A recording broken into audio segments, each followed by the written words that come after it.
Samantala, 2 ang patay, matas gumuho naman ang nire-renovate na water refilling station sa Pasay City. Ayon sa pulisya, illegal ang renovation dahil walang building permit at hindi umano sumusunod sa health and safety standards. Wala pang pahayag ang may-ari. Lagi una ka sa balita ni Jomer Apresto. Exclusive. Tulong-tulong ang mga rescue team sa pagbungkal ng semento sa loob ng isang lumang water refilling station sa Pasay City kahapon.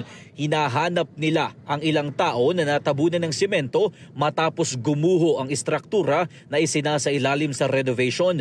Ayon sa pulisya, tumagal ng 2 oras ang search and rescue operations sa 5 biktima na agad isinugod sa ospital. 2 sa kanila ang namatay.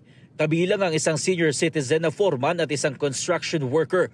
Sugatan ng 3 pang trabahador. Ayon sa tinderang si Rosalinda, mahigit 1 taon nang hindi nag-ooperate ang water station at kailan lang ito sinimulang i-renovate. Sa gilid lang nito nakapwesto ang kanyang tindahan.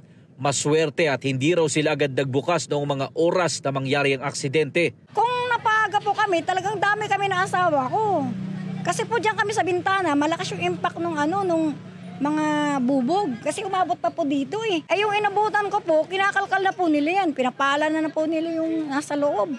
Kasi hindi na po nila makuha yung nasa ilalim. Lumalabas sa investigasyon na hindi matibay ang naging pundasyon kaya gumuho ang kisame at nabagsakan ng mga biktima. Ayon sa pulisya, illegal ang ginagawang renovation sa water refilling station.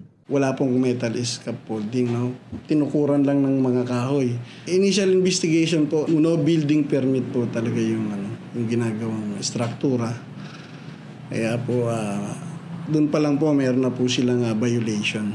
Hindi rin umano sumunod ang may-ari sa health and safety standards dahil walang mga proper safety gear o kasuotan ang mga biktima. Dahil dito, posibleng maharap sa reklamong reckless imprudence resulting in homicide ang may-ari ng nire-renovate na istruktura.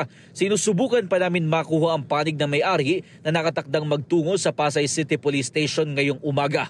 Sundin natin yung mga safety protocols, no? Kumuha tayo ng kinakailangang building permit para po maiwasan natin yung mga ganitong sakuna. Ito ang unang balita. Jomer Apresto para sa GMA Integrated News.